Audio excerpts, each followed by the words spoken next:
Planet music गरमी में बियाह करा देगे छोड़िया एसी लगाई दे तो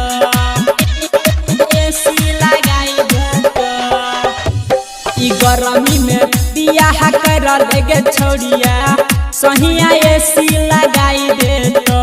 ई गरमी में बियाह करा देगे छोड़िया राजा एसी लगाई दे तो एसी लगाई दे तो गे छौरी एसी लगाई दे तो असुइया दे तो लभवाला देसी सहिया एसी लगाई दे तो ई गरमी में बियाह कर लगे छोड़िया सहिया एसी लगाई दे तो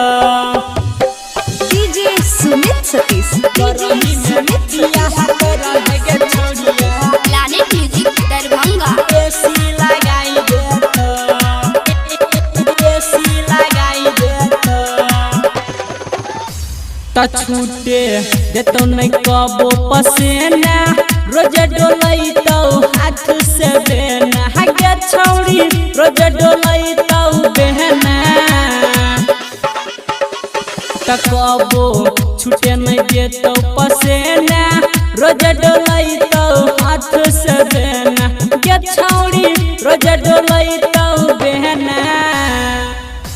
त तोरा बोलै नहीं देतो बेसी सहिया एसी लगाई देतो ई गरमी में बियाह कर लगे छोड़िया सहिया एसी लगाई देतो डीजे सुमित सतीश गरमी में बियाह कर लगे छोड़िया प्लानिट म्यूजिक दरभंगा एसी लगाई देतो एसी लगाई देतो तो सब दिन रहबे पलंग पर पड़ल रहतौ हरदम मन भरल लगे छौड़ी रहतौ हरदम भरल तो सब दिन रहबे पलंग पर पड़ल रहतौ हरदम मन भरल लगे छौड़ी रहतौ हरदम भरल तो ज्यादा बोलतो नहीं एसी तेसी सहिया एसी लगाई दे तो ई गरमी में बियाह कर लगे छोड़िया सहिया एसी लगाई दे तो डीजे सुमित सतीश गरमी में बियाह कर लगे छोड़िया एसी लगाई दे तो एसी लगाई दे तो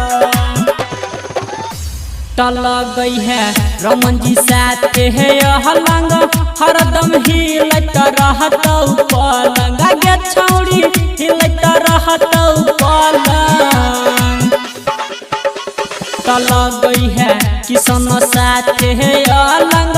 हरदम हिलत रहतौ पलंग गे छौड़ी हिलत रहतौ पलंग तमाजा दै छै जे नहा देसी सहिया एसी लगाई दे तो ई गरमी में बियाह कर लगे छोड़िया सहिया एसी लगाई दे तो प्लानिट म्यूजिक दरभंगा।